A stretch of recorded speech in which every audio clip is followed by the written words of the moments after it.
Have you ever wondered how you can see yourself? Well, of course with eyes, but you need light. There are mirrors and lenses. Let's talk about mirrors. Any clear surface which reflects light are mirrors. Reflection is the phenomenon of bouncing back of light rays in the same medium after striking a smooth surface. There are some laws of reflection, like the angle of incidence is always equal to the angle of reflection, and the incident ray, the reflected ray, and the normal at the point of incidence all lie on the same plane. There are two types of mirrors, plane and spherical, and each of them create images. What are images? Is the thing you see in the mirror. There are two types of images too. Real, where two light rays actually meet, and virtual, where two light rays appear to meet. These things happens in a plane mirror. It gives virtual and erect image. Object size is always equal to the image size. The distance between the object and the mirror is the same as the distance between the image and the mirror. The image is laterally inverted, and a plane mirror focal length is infinite. It's okay if you don't know all the terms yet, we'll get to it later. Well, now we are done with the plane mirrors, but the main part of the chapter is spherical mirrors. There are two types of spherical mirrors, concave and convex. Concave mirror is the mirror where the reflecting surface is curved inwards, shaped like a cave, also known as the converging mirror because it converges light.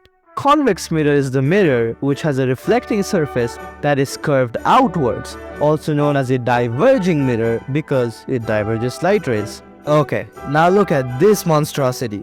This is a very detailed diagram of a concave mirror. The principal axis is this line. This is the pole. This is the focus of a concave mirror, which is always in front of it. This is the center of curvature because it's the center of the circle, and for a concave mirror, it's always in front of it. The radius of a curvature is the distance from the center of the curvature to the pole. Focal length is the distance from the focus to the pole. Now you know about the concave mirror. Let's talk about the convex mirror. The principal axis is that line. This is the pole. This is the focus of a convex mirror, which is always behind the mirror. This is the center of curvature of a convex mirror and is always behind the mirror. The radius of a curvature is the distance from the center of the curvature to the pole. Focal length is the distance from the focus to the pole. Now you know about the convex mirror too. Okay, here are some rules. An incident ray parallel to the principal axis will pass through the focus. An incident ray going through the focus will be parallel to the principal axis. A ray passing through the center of curvature reflects back the same path. Okay, now the real stuff. Formation of image by a concave mirror. When the object is at infinity, the image is at focus and is real, inverted, and extremely diminished. When the object is beyond C, the image is between C and F. It is real, inverted, and diminished. When the object is at C, the image is at C2 and is real, inverted, and the same size. When the object is between C and F, the image is beyond C and is real, inverted, and magnified. When the object is at F, the image is at infinity and is real, inverted, and extremely magnified. When the object is between P and F, the image is behind the mirror and is virtual, erect, and magnified. Well, then what are concave mirrors used for? Torches, shaving mirrors, dentist mirrors, and also solar furnaces. Formation of image by a convex mirror. When the object is at infinity, the image is at focus and is virtual, erect, and extremely diminished. When the object is between P and infinity, the image is between P and F and is virtual, erect, and diminished. Well then, what are convex mirrors used for? Rear view mirror of a car cause high FOV, and shop security mirror. Okay, this thing is torture because it just makes simple things way more complicated. You just learned about the ray diagrams. Now think of that ray diagram on a graph with X and Y axis. Sign convention happens here, aka new Cartesian sign convention. This is basically physics plus maths. So to start off, think of the pole as the origin. Everything towards the right is positive and everything towards the left is negative. Everything under it is negative and everything on the top is positive. Just normal graph knowledge is applied on the ray diagrams. Just know that the pole is the origin and everything else will fall in place. With this knowledge, any distance on the left hand side will be negative and any distance on the right hand side will be positive. Any height under will be negative and any height on top will be positive. Remember, the focal length of a concave mirror is in the front of the mirror. So the focal length is on the left side of the pole. This means the focal length of a concave mirror is always negative. Similarly, for a convex mirror, the focal length is behind the mirror and on the right side. So the focal length of a convex mirror is always positive. So this leads to the mirror formula. Here, U is the object distance with sign, V is the image distance with sign, and F is the focal length with sign. Now except this, there is another thing, magnification. To figure out the magnification of a mirror, there are two formulas. Height of the image with sign divided by the height of the object with sign, and image distance divided by the object distance with sign.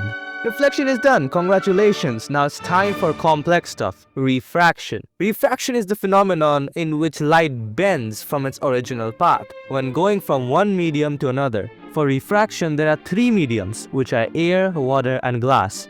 Air is the least dense, water is denser than air, and glass is denser than water. Now we know that when light goes from medium 1 to medium 2, it bends. But which way does it bend? Well, I have the formula which will let you know which way it will bend. It's called RDT.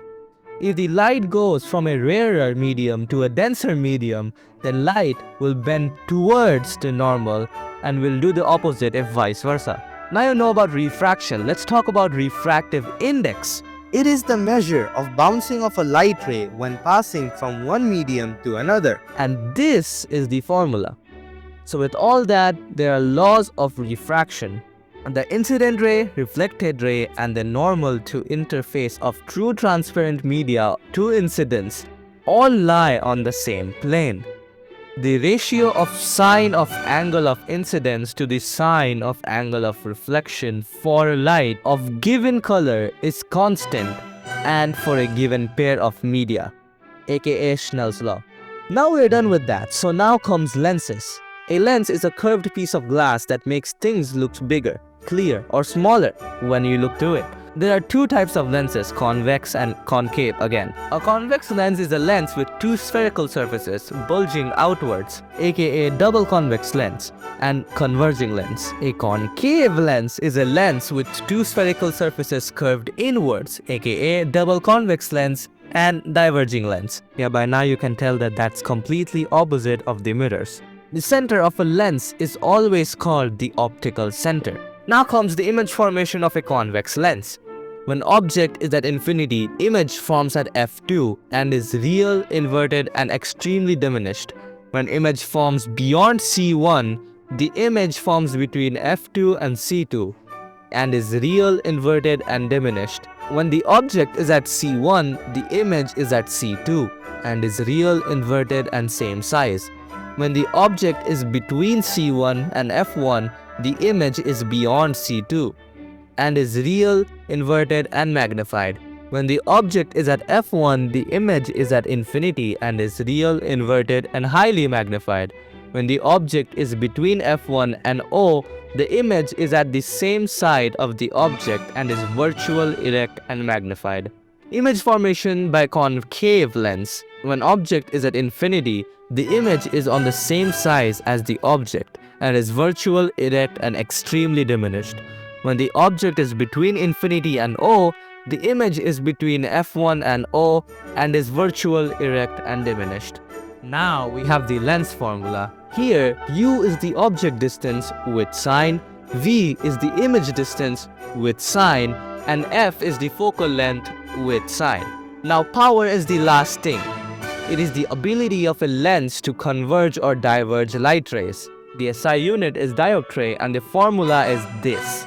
Convex lens have a positive power and a concave lens have a negative power. And now, if you go and stand in front of a mirror, you know exactly what's happening there. Thank you.